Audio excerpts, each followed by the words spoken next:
Mongol Empire, after Genghis Khan, from Ogedei to Mongke. August 1227, death of Genghis. Genghis Khan's death would mark a pivotal moment in the history of the Mongol Empire.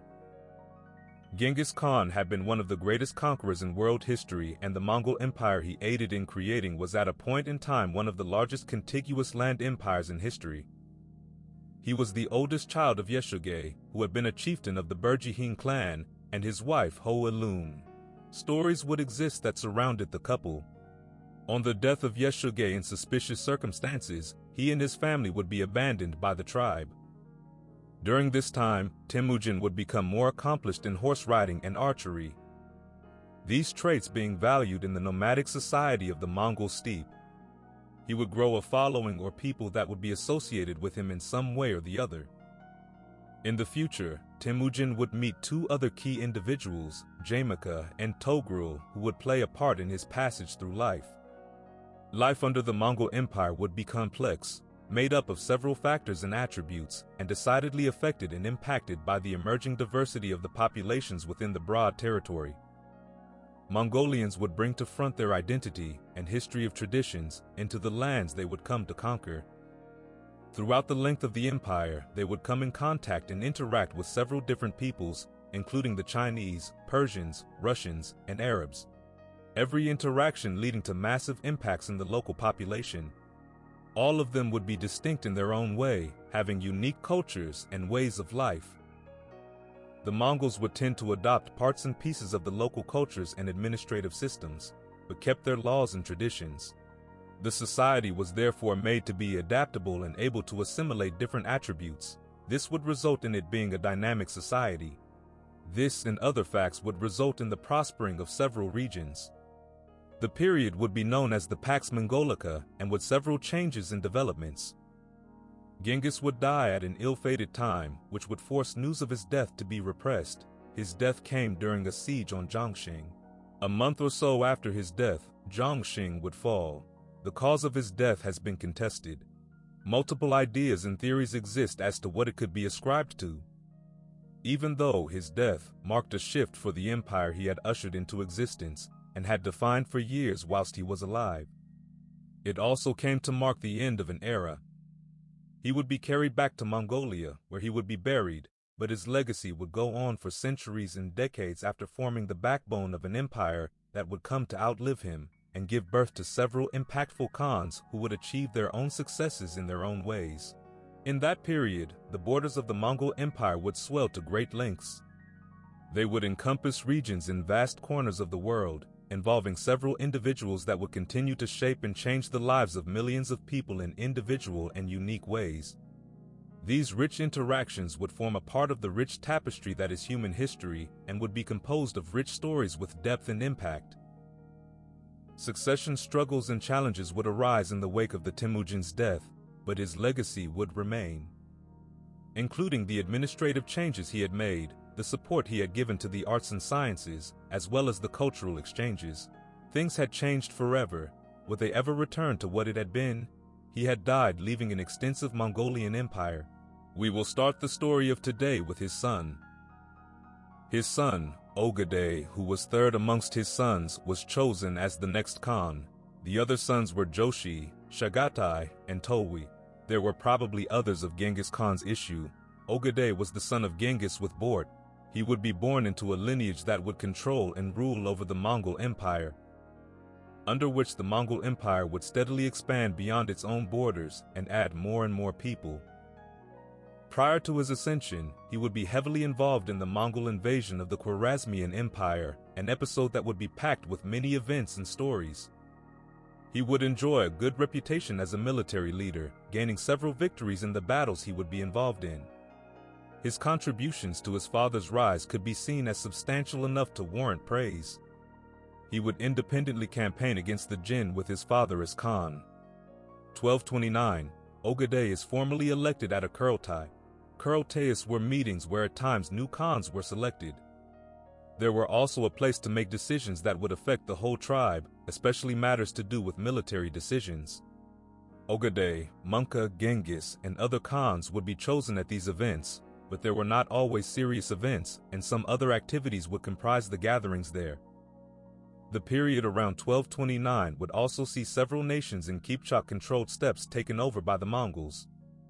Amongst the people inhabiting in that area at the time are the Bashkirs and the Bulgars. The Bashkirs are native to Russia, but there are communities in other nations and they have a rich history. 1230, campaign against the Jin dynasty continues. It had begun around 1211. With the ascension of Ogedei to the Khan role, the campaign continued. The years would be characterized by several battles. 1231 would see the Battle of Del Huigu, which would often see fighting which was often fierce. The Jin dynasty's end would be marked in 1234. 1232, Siege of Kaifeng. 2 armies had been sent by Ogedei, and he and his brother Towi would lead the armies. The walls of Kaifeng would see the arrival of the Mongols in April. The siege that would occur would be on the whole quite hard on the occupants of the capital city of the Jurchen-led Jin Empire. Some peace treaties were attempted but ultimately failed. Emperor Aizong of Jin would escape from the city and the city would fall to the Mongols. 1234, collapse of the Jin dynasty and capturing of Keijo. When the Emperor Aizong of Jin had fled from the falling Kaifeng, he would go towards Eizhou, arriving in August. The city would eventually fall following the arrival of the Mongols in December. Briefly, the emperorship was held by a general after the emperor abdicates the throne shortly before his death. The general's emperorship is ultimately a short one, and he meets his own end. The period would also be characterized by several Han Chinese and Khitans joining the Mongols to fight alongside them. Amongst them were individuals like Shi Tian's. The general period would see the formation of the newly submitted army, which consisted of individuals who were previously part of the Song. They would go on to play a role in Mongol affairs. The time would also see Jalal al-Din Mangburni destroyed by Kerma Khan, a general who was under Ogedei, and saw Mongol activity in Goryeo, Korea. Jalal al-Din would be a general under Genghis and also under his son Ogedei. Ogedei would be the one to task him with the Mongolian conquest of Persia.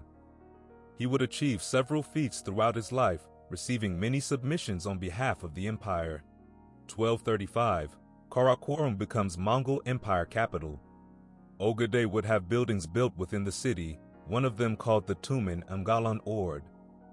The city would see several events occur within it, serving as an important center for politics.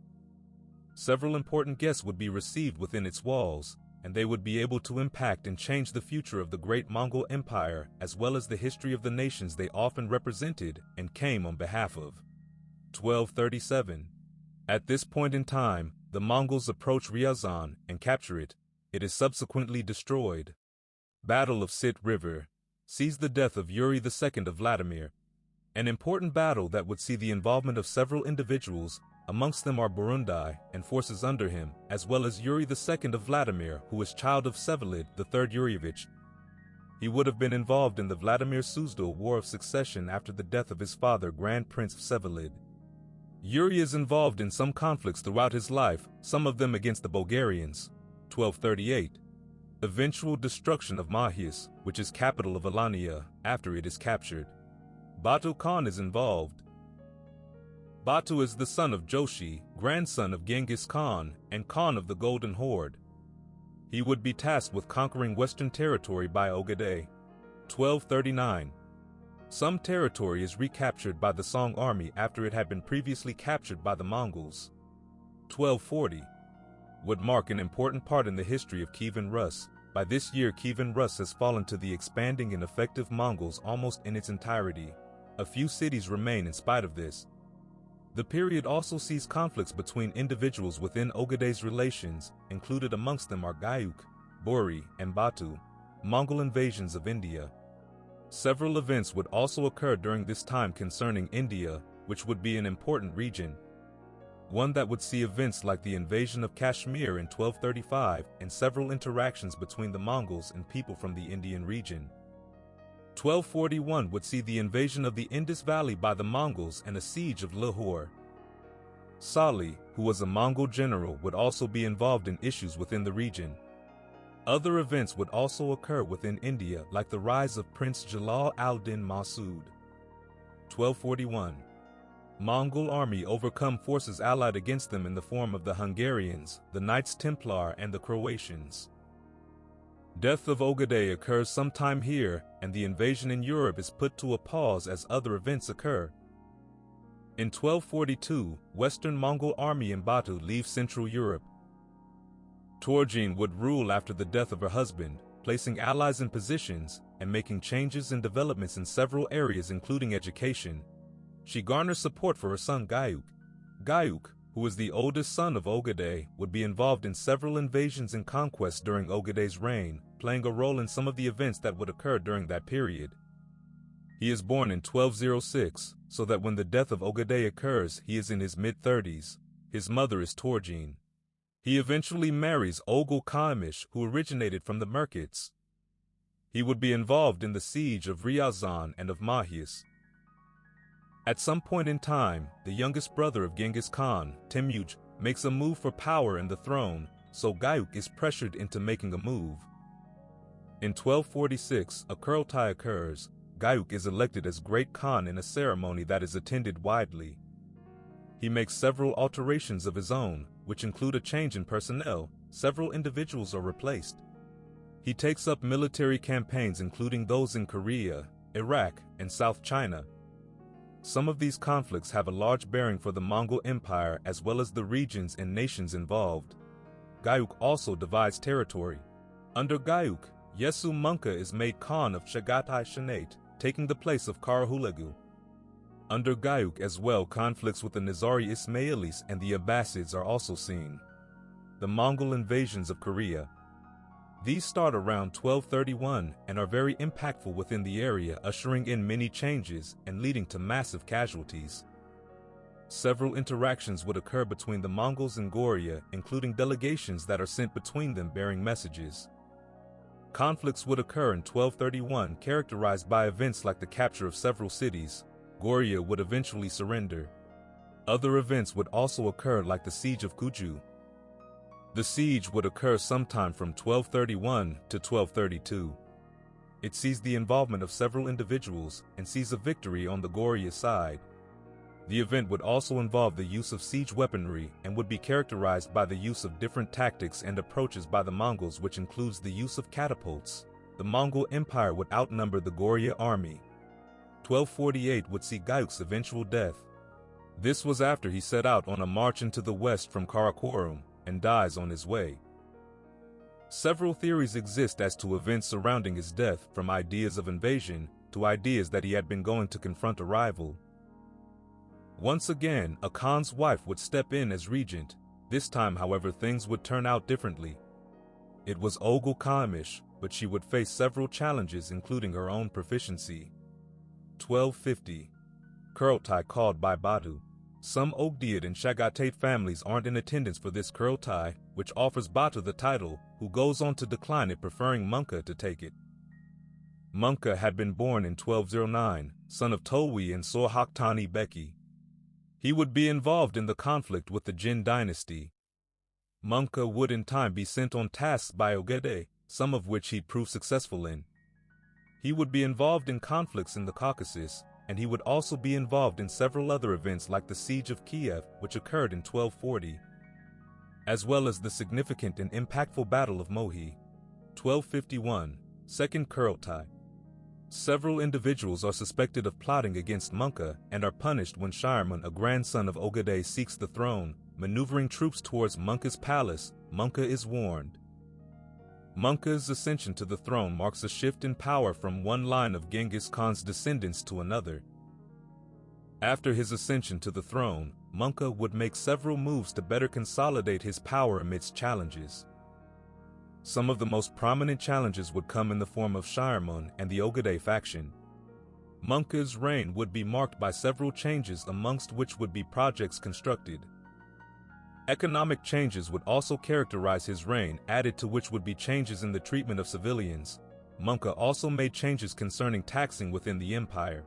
1252 saw a census ordered by Mongke. It ends around 1259. Under Mongke, China was to be ruled by Kublai, while another brother of Mongke, Hulagu, was to rule Persia. Hulagu would meet with success in some of his exploits. He was the brother of Erik Boki, Mongke Khan, and Kublai. He would play large roles in Mongol activities in Baghdad and in Damascus, and under him the Ilkhanate would come into existence. He would be born in 1217, son to Tolui and Sorghantani Biji. In his exploits he'd come across the Lurs, the Nizari Ismaili, the Abbasid Caliphate amongst others, who he would be involved in conflicts with.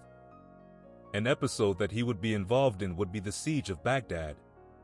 When Mongke had sent him, he would send him with an extremely large army. The army would be made of people that represented different faiths and different backgrounds.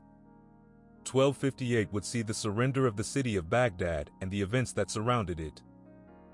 1260 would see the conquest of Syria, which was aided by several vassals of the Mongols. Hulagu would return to Mongolia after the conflicts, leaving some men behind. In his absence, the Battle of Ain Jalut would be fought, which would see fierce conflicts between the Mongols and Sultan Kshuz and his troops. The Mongol troops would eventually be defeated, as they would enter into an ambush. Hulagu would eventually at some point in time find himself forced into a civil war against a brother of Batu Khan called Berk. Kublai Khan was born in 1215, fourth son of Tolui. He would be involved in many conquests. When his brother became Khan, he would find himself viceroy of northern China, a role that he would achieve many feats in, including improvements in certain aspects of governance, which would grant him favor with several people. At some point, he would be tasked with attacking Yunnan, and it was during this episode that Duan Xingji, the last king of Dali, would change sides and ally himself with the Mongols, becoming a Tusi. Back to the story of Mongke. Plans against the Song dynasty were to continue, with the aid of troops under Kublai. The finances of the empire would be improved under Mongke's rule, and at some point in time, Hulagu would be tasked with military and civil affairs in Persia. 1253 would see the Dali kingdom conquered and the surrender of Duan Xingji, who would become a local ruler. Kublai had been put in charge of invading Dali by his brother Mongke. His army would be able to cross the Genghis in 1253. Kurultai held in 1253. One event that would involve intense fighting between battling forces is when Ismaili fortresses start being attacked by Kitbuka. He is a Mongol general. 1256. Surrendering of Ruknaudin Kurshia. 1258. War against Dai Viet kingdom ruled by the Tran dynasty. It would see the likes of Uryankadai involved in the conflicts. Kurultai held in 1258. 1258. Siege of Baghdad, center of Islamic Empire at the time. Period also saw capture of other regions and the expansion of Mongol territory. 1259, Mongke dies. 1285, another attempt at invasion of the Dai Viet kingdom. 1287, another attempt at invasion of the Dai Viet kingdom. Under Ogedei, we'd see massive expansion in the west, into Europe, and in the east in the direction of Korea, though he would meet challenges during his time. The expansion under Ogedei would be some of the greatest history had ever seen and might ever see. Like some leaders before, Ogedei would be a leader skilled with the ability to adequately rely on the individuals that surrounded him, which gave him added strength. Amongst some of the individuals would be individuals like Subutai. Subutai would be a general who would be involved in activities under both Genghis and under Ogedei. His feats and successes would be extensive. A characteristic that he would do well in would be strategizing. His rise in the ranks and the reliance on him to lead and control were things that would represent some of the great attributes the Mongol Empire had. He would be quite young when he would be thrust into the middle of great responsibilities. A trusted individual of Genghis, and one that he would come to rely on greatly. His tactics on the battlefield would be known to cause panic and confusion in his enemies, and this would come into great showing against enemies even when they had clear advantages, like when the Mongols were facing the Jin. Great thought would also be placed into individual actions when facing opponents. Some of the battles he would be eventually known for would include battles like the Battle of the Khalkha River in 1223 and the Battle of Mohi. At times, Subutai would also use his cunning and intelligence to significant effect. Other battles would see him greatly outnumbered but still weather overwhelming odds, like the battle against Muhammad II of the Khwarezmian Empire along the Irgiz River. Subutai would also be involved in the invasions of Jin China, being involved in several events and missions like the Great Raid in Shandong and the campaign against the Tongans. Under Ogedei, he'd once again be involved in the conflict with the Jin Empire, during which he would use more complex, well-thought-out strategies and intelligence to eke out important wins that furthered the expanse of the growing Mongol Empire. The campaign would see battles like the Battle of Sanfengshan, the Battle of Yehuling, and other conflicts. Subutai would also be involved in events at Kaifeng. Subutai would further be involved in the conquest of Rus. In the invasion of Central Europe, one attribute that would be of note would be Subutai's ability to gain knowledge on the terrain and characteristics of the territory he was facing. Significant battles during this time would include the Battle of Mohi 1241, where he'd be able to change where the Hungarians were focusing on in order to achieve his overall aim. The battle would also see the use of catapults, secret movements, and the use of the army in different places at the same time. Gunpowder weapons would also make their appearance in the fighting. The conflict against Hungary would also be significant for the conflict between Batu and Guyuk. Mongol activities in Hungary would have a massive effect on several aspects of life there. In addition to the service of Subutai's son Uriyangkadai would also serve the Mongol Empire. Whilst in Western Asia, extensive activities would occur in Persia and in the region of Mesopotamia. Jebe would be another individual who would gain military acclaim under the Mongol Empire. His story would be one of interest, rising to high heights but having started as an enemy soldier, a testament to the Khan's ability to rely on the skill and ability of those around him and to use the attributes of these people. He would be involved in the 1211 Jin invasion, occupying an important role. During his time, he'd often fight alongside Subutai. He'd be involved in a battle with Kuchlug, defeating Kuchlug several times. He'd prove his loyalty to the Khan several times as well.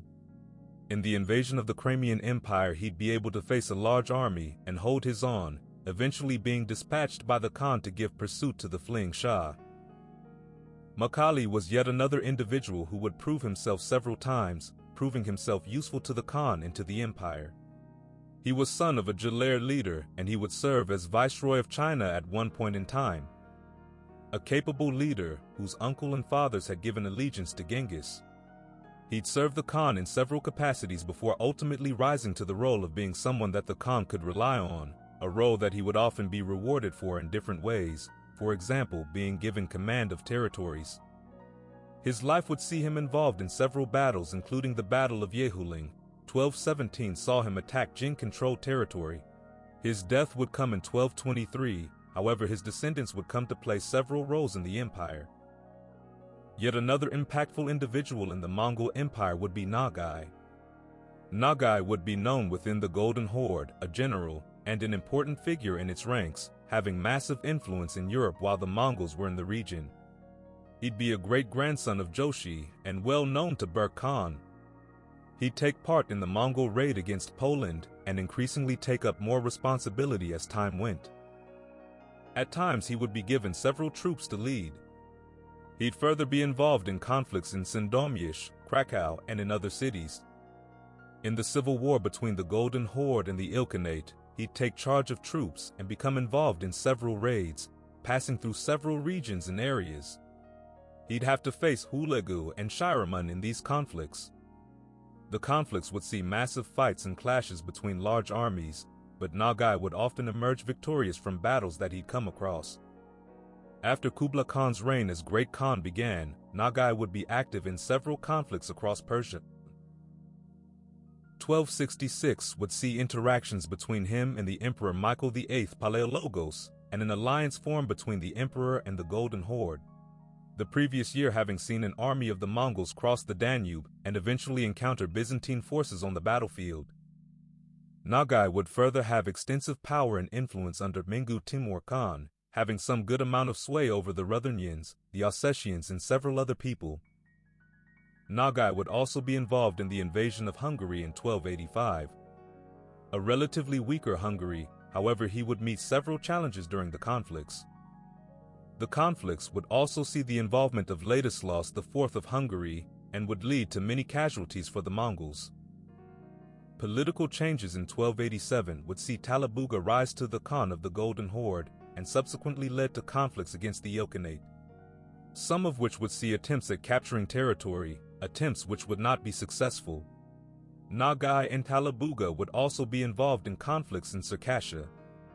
However, his relationship with Talabuga would deteriorate, leading ultimately to the death of Talabuga and the rise of a new Khan of the Golden Horde in the form of Tokta, for which Nogai would be rewarded for his part in. But his relationship with the new Khan would not be without its own issues, and eventually the Battle of Nergi Plains would come about, which would see some extremely fierce fighting between the forces of Nogai and Tokta. At the end of this battle, Tokta would be the defeated party. At the Battle of Kagamlik, Tokta would return once again and face Nogai in another conflict, but in this battle he'd emerge victorious. Nogai would perish. Yet another individual of repute would be Bayan of the Barin. He would be a general who would fight under the Mongols, gaining success in several important and critical battles. His family had had a history of serving the Mongols, and he would be placed as commander of the Yuan army at some point by Kublai. He would also take part in several events and missions for the Mongols. For one, he'd be involved in the conquest of southern China, taking several cities and defeating several of the Song generals. During the campaign, the Mongols would win a substantial victory on the Yangtze. The conflicts would also see the involvement of Jia Sidao. At the time, Jie Doking was the Grand Empress Dowager and she acted as regent. She had been married to Emperor Lizong of Song, who had died in 1264, having reigned from 1224. During his reign, he would delegate a lot of issues of governance to those around him. He would oversee part of the conflicts of the Song Empire with the Mongols and would oversee several events. Jia Sidao, on the other hand, would be born in 1213. His sister would be a concubine of the Emperor Lizong, and he would act as chancellor in the Song dynasty. Some of the policies he would undertake would be unpopular amongst certain people. He died in 1275, but prior to that he had been punished as a result of some of his failures. Kublai, at some point in time in the conflicts with the Song, would send several emissaries who would be killed. Bayan would do the same, dispatching some emissaries to the Song court, but they would meet a similar fate, after which the Mongols would attack, leading to the fall of several areas and the defeat of several generals. Taizhou would fall to the Mongols, and some Song officials would appeal to Bayan with no success. Linan would eventually fall into the hands of Bayan in 1276, and surrender would be forced from the Song dynasty. These weren't the only people who gained acclaim under the Mongol Empire. The story of the Mongol Empire is full of individuals and stories of people with unlikely pasts rising to take a role in the empire and elevating it forward to rise to even greater heights than it had reached before. Several events would also be significant during this period in the Mongol Empire, battles that were fought and won, and battles that would be noted in history for the events that had occurred at them, the strategies that were used, and the generals and individuals who were present. One significant battle would be the Battle of Mohi. Battle of Mohi. 1241 would see the important and critical Battle of Mohi take place. In it, individuals like Batu Khan, Shiban, Berke, and Subutai would make an impact on the Mongol side. On the other side would be individuals the likes of Bela IV of Hungary and Matthias Radit. Severe fighting between the troops would occur over the period of the conflicts, and the Mongol Empire would emerge with a victory from the major conflicts. The period prior to the conflicts would have seen Mongol conflicts with other armies and individuals like the army of Duke Henry II the Pious of Silesia, which had occurred at Legnica, the battle against the Transylvanian armies, and the conflicts against Denis Toma and his forces. Structures and barriers would be prepared in preparation for the Mongol advance, though this ultimately would be countered effectively by the Mongol forces, who once again showed their ability to react and adapt to the varying conditions they were placed in. Hungary had been facing its own internal political issues at the time. Unpopular changes made by King Bela had made him increasingly unpopular amongst certain parts of the population, and reversals of some of the policies that had been made by the previous king also added to this. Ultimately, riots would arise, and events arising from the riots would impact the strength of King Bela's forces. The Mongols had seen the Hungarians as a threat due to their interactions with groups like the Cumans. Conflicts would eventually begin. Several groups would attack the Mongols, amongst them a force that was under Duke Frederick, and forces under other individuals like Ugrin Kzak, who was the Archbishop of Kalecha. These conflicts would be met with varying outcomes. Some ended in victory against the Mongols, whilst others ended with the opposing armies that had met them receiving several casualties. The Mongols would retreat when King Bela eventually decided to attack ultimately. The Hungarian forces would give chase to the Mongol forces. At some point in time, the opposing forces would be warned of an impending attack by the Mongols. They would send forces to intercept Mongol forces at a bridge, which would catch the Mongol forces by surprise. Several casualties on the Mongol side would result. Some of the troops involved in the march to meet the Mongols at night would be under Kulumen, who was the king's brother and was the Duke of Slavonia. With the defeat, the Mongols would continue. Hungarians would have been left on the bridge, and they would be attacked by the Mongols. The Hungarians fled. Those at camp would be warned of the Mongols, and Kulumen would move with forces to meet the Mongols, but they would be overwhelmed by the great numbers. It wasn't just a small Mongol force making its way, but one a lot larger. Kulumen would hope that those in camp would be ready for the approaching Mongols, but they weren't, and battle would ensue. Initially, it went poorly for the Mongols, whose position would hinder them. Many casualties on the Mongol side would be endured. Subutai and the forces under him had been building a bridge to cross, and they would eventually arrive. The Hungarians would retreat to camp, and some Mongols would consider retreat. The Mongol attacks would, however, continue. The Hungarians contained within the camp would panic. Attacks by the Hungarians were attempted, but met little overall success. Eventually, the Hungarians would try to flee, but they would do so through the route desired for their retreat by the Mongols. Many casualties occurred on the Hungarian side. The result, a victory for the Mongols. Several events would occur after this, including attacks on other locations. King Bela had escaped from the battlefield and would be pursued by the Mongols. Back to the story of Ogedei.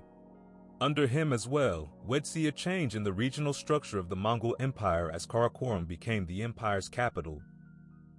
Campaigns in China and against the Jin in particularly, as well as against the Goryeo dynasty, would bear fruit in some ways and lead to frustration in others. He'd eventually die in 1241.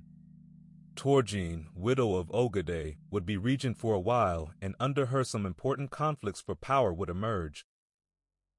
Guyuk would be the next Khan following Torjine's regency, and his reign would be marred in its own way by a conflict with relatives. Mongke would be the Khan from 1251 to 1259. He would oversee several important events and phases. Included in some of these phases were conflicts with the Southern Song dynasty. He'd be in charge when conflicts with the Abbasid Caliphate occurred, and saw the campaigns against the Vietnam, which were generally unsuccessful during his tenure in power. Though there would be other attempts after him, as there were in 1285 and in 1287. Under Mongke, the Mongols would be involved in conflicts with the Southern Song dynasty and in the west. He would oversee several conflicts, amongst them were the Siege of Baghdad in 1258 and campaigns in China. In the Siege of Baghdad, Mongols would arrive in a city that was the center of great innovation, wonders, and development. A home for great individuals of all types, from scientists to scholars and artists of all types, it would retain this position for decades. But it would also see several occupations, including those by the Buyids. Despite this, the population within it would swell.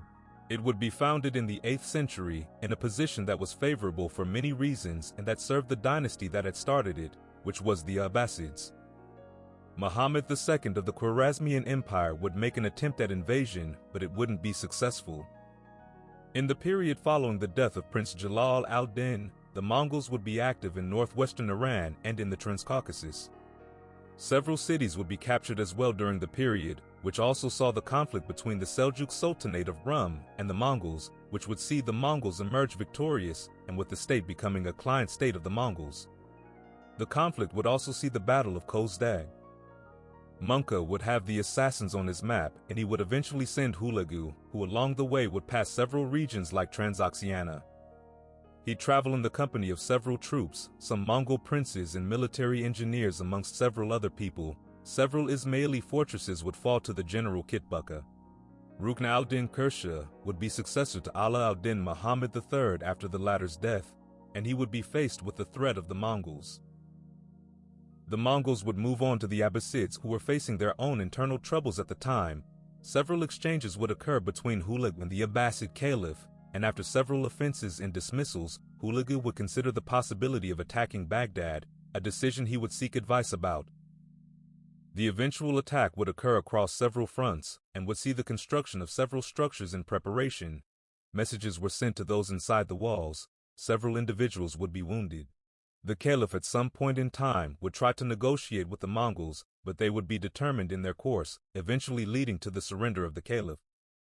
Thus ends this episode into the Mongol Empire after Genghis Khan, from Ogedei to Mongke.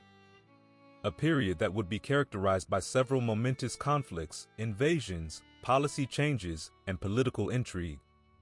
The Mongol Empire that was left by Genghis Khan was steadily expanding its borders, reaching into lands that it had not known before, encountering various peoples and leading to several monumental and impactful changes.